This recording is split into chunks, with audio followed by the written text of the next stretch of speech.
Report from Santa Fe is made possible in part by grants from the members of the National Education Association of New Mexico, an organization of professionals who believe that investing in public education is an investment in our state's economic future, and by a grant from the Healy Foundation, Taos, New Mexico. Hello, I'm Lorene Mills, and welcome to Report from Santa Fe. Our guest today is Temple Grandin. Thank you for joining us. It's wonderful to be here. Well, you have come as a guest of St. John's College. You gave a wonderful lecture last night, and I'd like our audience to know a little bit about you. In 2010, Time magazine named you one of the top 100 influential people, but you were also one of their 25 heroes. And you are a professor of animal sciences at Colorado State University and a very prolific author. I want to show a couple of your books. This one is called Thinking in Pictures, and one of my favorites, Animals in Translation. You have a new book that I don't have called The Way I See It, a personal look at autism and Asperger's. You've done a lot of work with animal behavior and with slaughterhouse design, and you are also a self-advocate for autism and Asperger's. You're on a grand tour doing lots of speeches, so I'm so happy to have you here. It's great to be here. I'd like to start, if we could, with some of your animal work. Because through your work you have redesigned almost half of the beef that is processed in this country is done through your humane slaughterhouse techniques.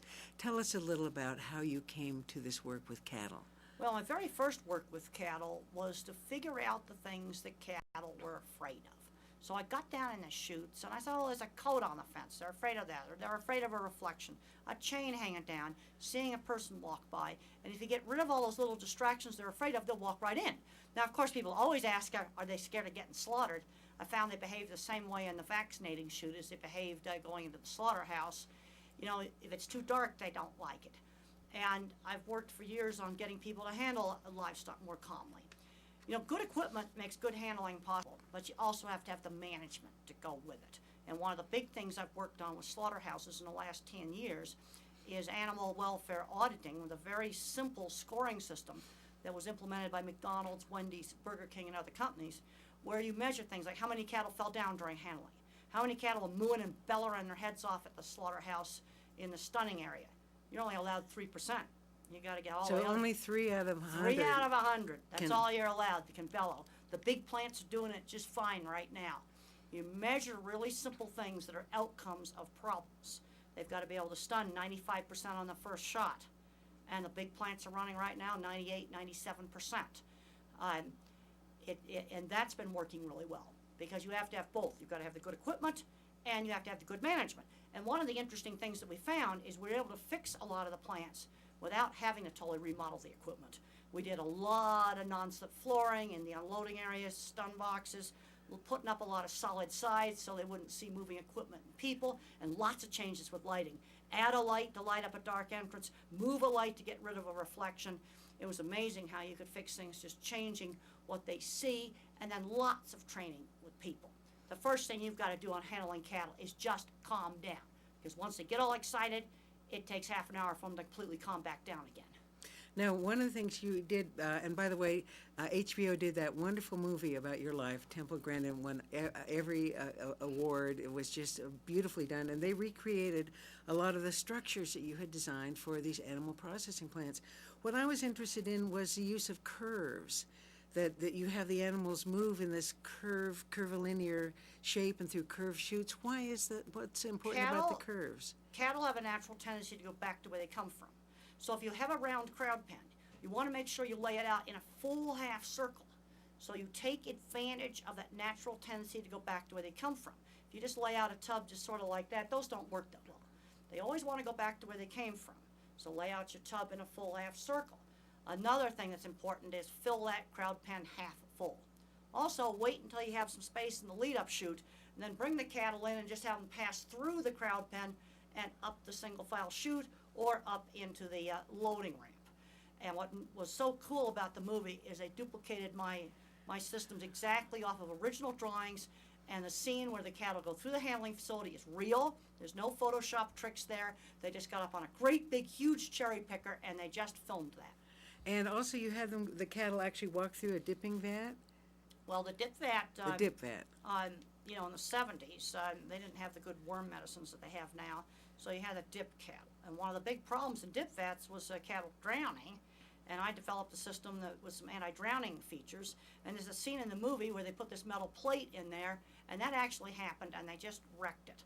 It's still hard for people to understand using behavior rather than force, because I have a piece of equipment now, my center track restrainer system, and if you want to see how that works, you can go on my website, grandin.com. I've got YouTube videos. Just go to YouTube, type in Temple Grandin Cattle, and you can see it. And it has a ramp where the cattle just gradually walk down onto the conveyor. And I got people taking the cleats off. They're doing the same thing to that today they're doing to my dip vat, 30 years ago. And right now, one of my clients has really made a nice ramp that's really non-slip.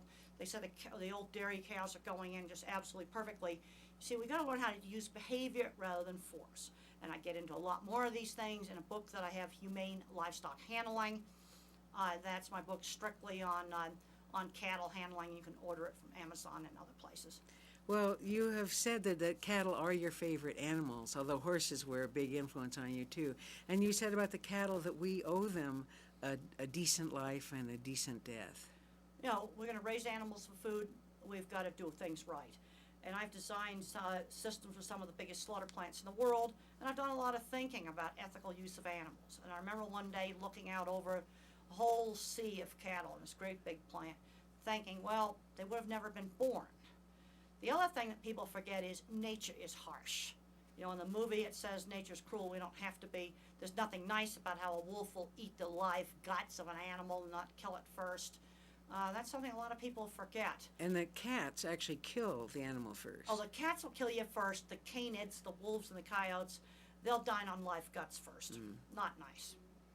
Right. Well, when you were determining things from the animal's point of view, you say that one of the most important things we have to learn about animals is to think in specific sensory details. So when you were down on the chute, you were trying to see exactly from the cow's point of view what they would see. Like you said, maybe a chain was hitting a metal fence and jingling, or there was a coat on the fence. So you were able to provide both auditory in terms of what they heard in the jingling chain, or visual, light to dark, the shadow contrast. You were able to go and try to see everything from their point of view and then fix it. Well, animals are sensory-based thinkers. Now, I'm an extreme visual thinker. And when I first started my work in the early 70s, I thought everybody thought in pictures the way I think. But I'm finding after 35 years of doing cattle handling talks, I still got to talk about chains hanging down in chutes because people aren't taking them out. The normal mind that thinks in verbal tends to drop out the sensory detail. Cattle, dogs, all the different kinds of animals, it's sensory. Cattle is controlled by their vision. Dogs, their world is smell, all kinds of detail. And so you just got to get down in the chute, see what your cows are seeing. Also watch, what's the animal looking at? If there's a sunbeam or a shadow on the ground, it'll point its eyes and ears right towards it. When you're working with your horse, look at what the ears are watching. They watch with their ears too. How can you tell that the animal's starting to get fearful and scared? The whites of the eyes will show. Same thing on a horse too. When you see the whites of the eyes, it's starting to get scared. Horses and cattle switching their tails. And the horse is really, going like this and going like this, and he does that before he bucks you off. Yeah. You need to heed those warnings. The nostrils are flaring. It's little details of what that animal looks like. So you've done a lot of work, for example, with show horses. A horse that'll just be fine on the ranch, but as soon as he goes into the arena or for a rodeo event, there are certain things that bother them. Balloons, bicycles, flags flying. Well, you want to get the animal, horse, cattle, used to a lot of different things. I don't know how many times people say to me, my steer was fine at home, he went berserk at the show. My horse was fine at home, he went crazy at the show. Well, there's a lot of new things at the show, like flags, bikes, and balloons. And the best way to introduce your animal to those things would be to tie some flags on a pasture fence and let your animal investigate those things. Don't force him into his face, let him investigate them. See, the animal being a visual thinker, a common thing you can get with cattle is they'll be tame and have a small flight zone when a man is on a horse. But when a person walks up on foot, they're all running away. Well, that gets really dangerous when they go onto a feed yard or an auction, because now you have an auction and you've got a person in a small 20-foot pen, the cow's got a 50-foot flight zone, somebody's gonna get run over. So you need to train cattle, both the people on foot and the people on the horse. Also, you can get horses where you can ride them, but maybe they get scared when you do groundwork, because something bad happened to them when they're being shoeing. Or you can do the shoeing and the veterinary work, they buck you off when you ride them. You see, animal thinking is very specific. It's different pictures, it's different feelings. Sometimes you get a horse that bucks when you change gaits. And the reason why he bucks when you change gaits is because the saddle is a different feeling picture at each gait. And if you train him too quickly and you change gaits, you might as well put a bucking strap on him. Because why does a bucking strap make a bull buck? Because it's just instantly this really weird, tight feeling. Well, a saddle is a new weird, scary feeling suddenly when they change gaits.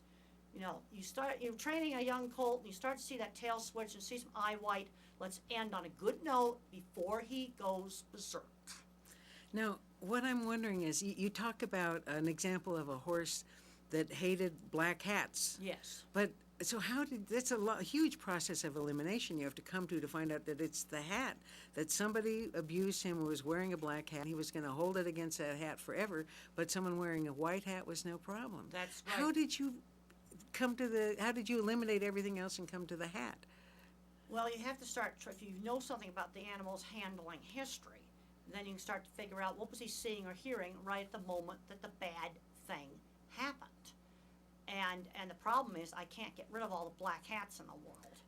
And if I put the hat down on the ground, it was less scary. But then as I took that black hat and I got it closer to my head, it was more and more scary. But you also might have a problem with a black purse, kind of a round black purse that might be the same size as a cowboy hat. Something that is kind of visually similar. A common problem you can get with horses is fine with one type of bit and getting all scared and upset with a different type of bit. Now, if I take a snaffle bit and a one-piece bit and I close my eyes and I hold them in my hands, they are a different feeling picture. And you have some horses that have been badly abused by those horrible twisted wired snaffles. Well, any snaffle, any jointed bit, they're going to be afraid of it. Well, I can get rid of jointed bits. I can remove that from the horse's life and use a hackamore or one of the one-piece bits. And sometimes that fixes that horse because I was able to take the scary thing totally out of his life. I got the horse that bucks when he changes gaits. Well, maybe I might change him from a Western horse to an English horse. So I can start out over again with saddles and pads that are going to give me a totally different feeling picture. And I can get out of that fear file. Now, you talk in your book, Animals in Translation, you say, never punish an animal for fear behavior. And there's like a dog that's been abused and that he has certain triggers. Don't then make it worse by punishing him for his fear behavior. You punish fear behavior, it makes it worse. You need to figure out what's fear. Obviously, if the dog's cringing, that's going to be fear. One of the things you can do that sometimes helps is in the brain. There's a little thing in the brain called the nucleus accumbens, and it acts as a switch. It can either go into fear mode or seek mode. It's like a teeter-totter. And sometimes, if you can get the dog doing really fun stuff when the feared thing's around, that can help with the problem. But if you have a very genetically nervous, excitable animal, fear memories are very difficult to get rid of. They can pop back up. You can almost get these horses fixed. You know, we need to prevent these problems. You mentioned that with your work with animals, you use bottom-up thinking.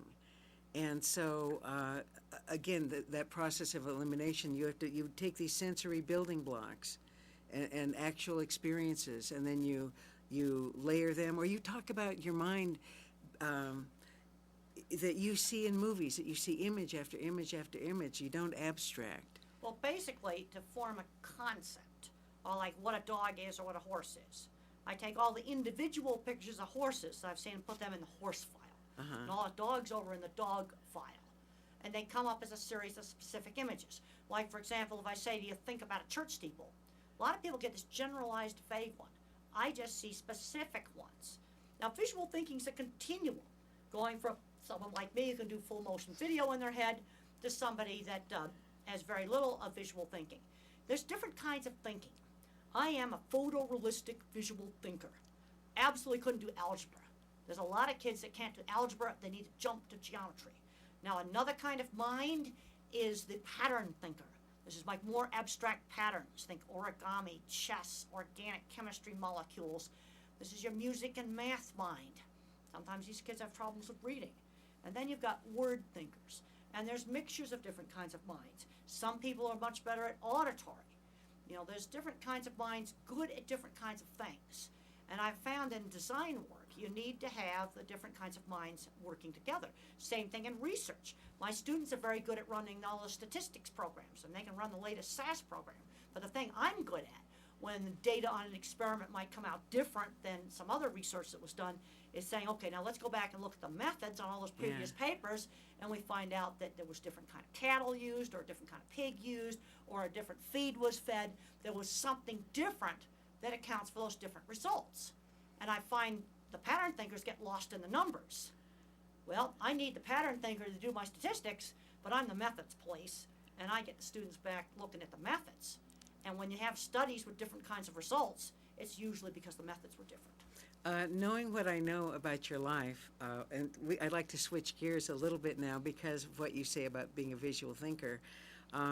You were diagnosed, was it early on you were diagnosed with autism? I had no speech until 3.5 to 4, all the full-blown, autistic behaviors. Fortunately, I got really, really good early educational intervention. I cannot emphasize enough, if you have a little kid that's rocking, no language, this kid's 2 or 3 years old, 4 years old, the worst thing you can do is nothing. They need 20 or 30 hours a week with an effective teacher. And if you can't get services, you get a grandmother, you get a student. Some people just have the knack on how to engage these kids. Play little turn-taking games with them. Get them doing things. Sing songs. Teach them words. But don't let them just sit in the corner and rock. So you talk about the autism spectrum being so broad that it goes from Asperger's, which is mild autism, and then through geeks and nerds, and then to, as you say, the complete autism where there's no verbal, there's no connection. Well, it's a huge continuum. At one end of the autism, you got all the people at Silicon Valley and all the people that invented TV cameras and things like this, and it's just part of personality variant. In other words, a brain can either be more social, or a brain can be more, nerdy and into technical things, and then you can get down the very severe end of the spectrum. And I'm seeing a lot of geeky, nerdy kids going nowhere because some teachers don't know what to do with those kids. But you got to have interesting hands-on projects for them to do. You talk about that one of the problems we're having now is that the schools have taken these hands-on projects out. And you say, give these kids a paper route, give them, working with computers, give them something to do, have them walk dogs, just get them engaged somehow. Well, and they also need to be doing hands-on things in school, because you take some of these kids that are getting into trouble. It was the auto shop teacher or the art teacher or the music teacher that got that kid turned around. And the thing is, you can work reading and math into these hands-on activities. They also don't have to be horrendously expensive. There's all kinds of really neat physics experiments you can do, like making barometers out of mayonnaise jars and pieces of ripped up balloon and soda straws that, illustrate scientific concepts that can be done easily. But what I think's happening in our educational system is the verbal thinkers are taking it over, and the visual thinking and the visual spatial skills are kind of getting discounted. But they're a really important part of thinking. They're also an important part of being resourceful. I'm seeing increasing problems today. People don't know how to figure things out, because when you do hands-on things, you have to figure stuff out. Like when we were building the treehouse when we were little kids, we found out that if we wetted the lumber first, no, it didn't make it easier to cut. It made it harder to cut. But it's figuring stuff out. And your science teacher was a huge influence in your life. Talk about the optical illusion house. Well, he showed a Bell Labs movie, and in the HBO movie, which incidentally you can buy on Amazon. Yes, and it's called Temple Grandin. It's called Temple Grandin, Uh-huh. and you can get the DVD. And they showed in the movie the actual film clip that I saw in high school that got me interested in building the optical illusion room.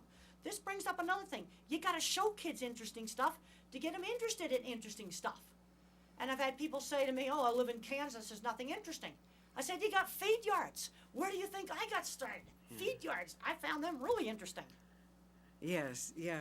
I want to ask you basically about autism, because they say now we have an explosion of autism, that maybe 1 in 165 children is somewhere on the autism spectrum. Is that, do you think an increase, or are we just changing the definitions and the testing? Some of it's increased diagnosis, because I went to school with geeks and nerds that would be labeled Asperger today. This real mild autism, I'm seeing kid that ought to be out in Silicon Valley programming computers, kind of getting held back by that label. But I think there is some severe autism, where they remain nonverbal and a lot of handicaps. I think there is some severe autism has increased. And you say the worst thing you can do with a child like that is do nothing. You must engage them. You've got to engage them. Don't wait 2 years for diagnosis. Get some grannies, get some students. You got to engage these kids. And the other thing you got to be careful of is they have sensory issues. Loud noise may hurt their ears. You take them into Walmart and they're screaming because the fluorescent lights are bothering them. But what you got to kind of do is try to gradually desensitize that. And it's important that the child controls the stimulation. The fluorescent lighting, some of them we've got to just get them away from that. And That's is one that of the- because of the flicker? Yes, it flickers, and I'm finding in a class of 50 or 60 students, I find 1 or 2 every semester that have this problem with fluorescent lighting, and these kids absolutely cannot draw. They cannot draw a circle. And then in some of those kids, you give them colored sunglasses. Well, for some reason, if you say there's some kids that are dyslexic, and when they go to read, the print jiggles on the page. You see, back here in the back of your brain, you got circuits for color, shape, and motion. They got to work together to form images. That's called the binding problem in vision research. Nobody knows how the brain assembles a graphics file.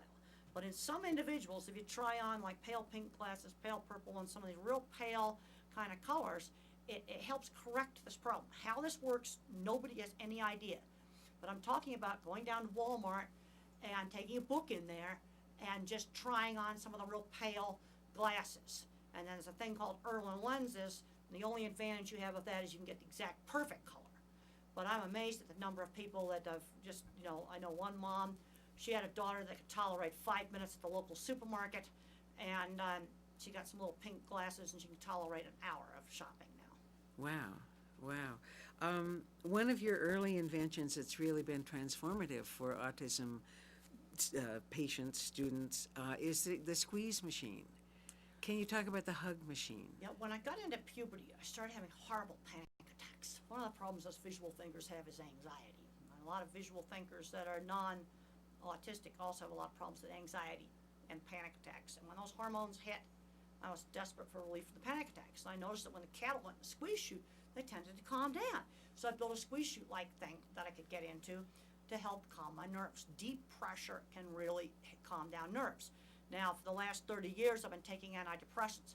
And there's a lot of people with a lot of anxiety, take a little bit of Prozac in the morning, it can really make a difference. Also help keep them off of drugs and alcohol, because it stops the horrible constant panic attacks. But you need to take very low doses, often doses much lower than what the PDR, the physician's desk reference, tells you. Sometimes only 1/4 to 1/2 the starter dose. And in my book, Thinking in Pictures, there's a whole chapter that explains that in detail. But the mistake that doctors make is they're raising doses when they ought to be lowering them. Well, one of you provide a voice for so many people, both in terms of your work with autism and Asperger's and your work with animals. I noticed after you spoke at St. John's College last night, you were mobbed by people 20 deep who had questions for you about their horse, about their child, and they're just so desperate for help and for a new perspective. What is that like for you when people come to you really with their hearts in their hands? Well, I feel it's a real responsibility, and I've got to give them practical, sensible information. In some cases, I'm not able to answer all their problems. Yes, and so they asked you about, like, I know when I was there, one lady asked you about her horse was doing this particular thing. And you always say, don't come to me and say the dog goes crazy when the mailman comes, or my child is awful in class. Give me specifics. Does he fidget? Does he scream? Does he rock? Not the dog, but the child. I have to know exactly what the child or the dog is doing. Yeah. You see, this gets back to the thing where the normal mind that thinks in language tends to leave out detail. And there's actual brain scan research that shows that the verbal mind leaves out detail. I don't know how many people come up and say, my dog went berserk, my horse is crazy, the child has behavior issues in the classroom. I don't know what that means. You've got to tell me exactly what the child's doing. Is he fidgeting? Did he hit the teacher? How I would deal with those two things would be, would be totally different. And I'm also appalled at the amount of powerful drugs being given out for trivial reasons like fidgeting and they can't sleep. Let's try more exercise. Let's get 10 tons of sugar out of the diet. Not have Pop-Tarts for breakfast. If I had Pop-Tarts for breakfast by 10:30 in the morning, I'd be all headachy and dizzy. How about some eggs and some sausage for breakfast? I need something that's going to stay with me.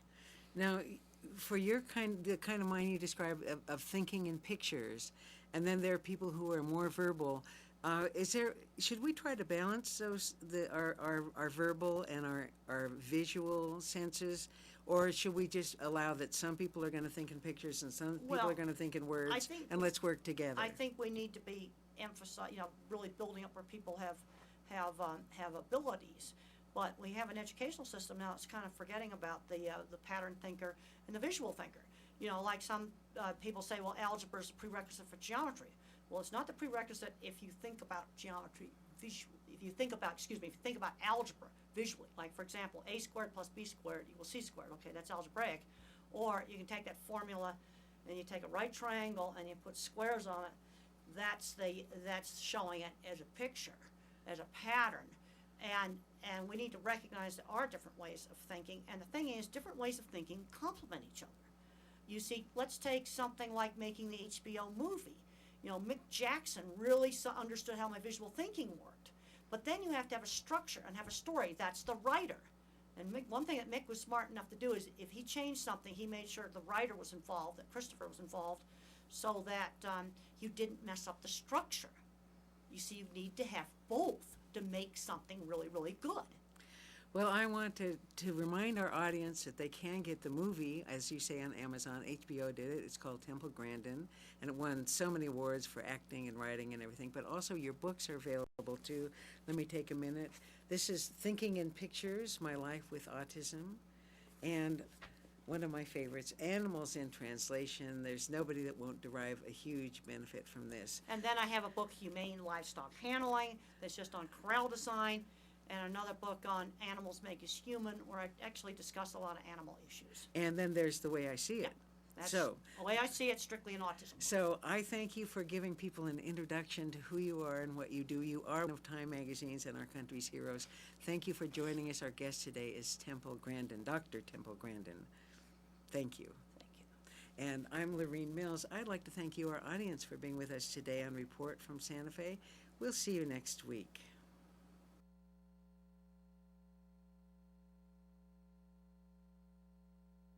Past archival programs of Report from Santa Fe are available at the website reportfromsantafe.com. If you have questions or comments, please email info@reportfromsantafe.com.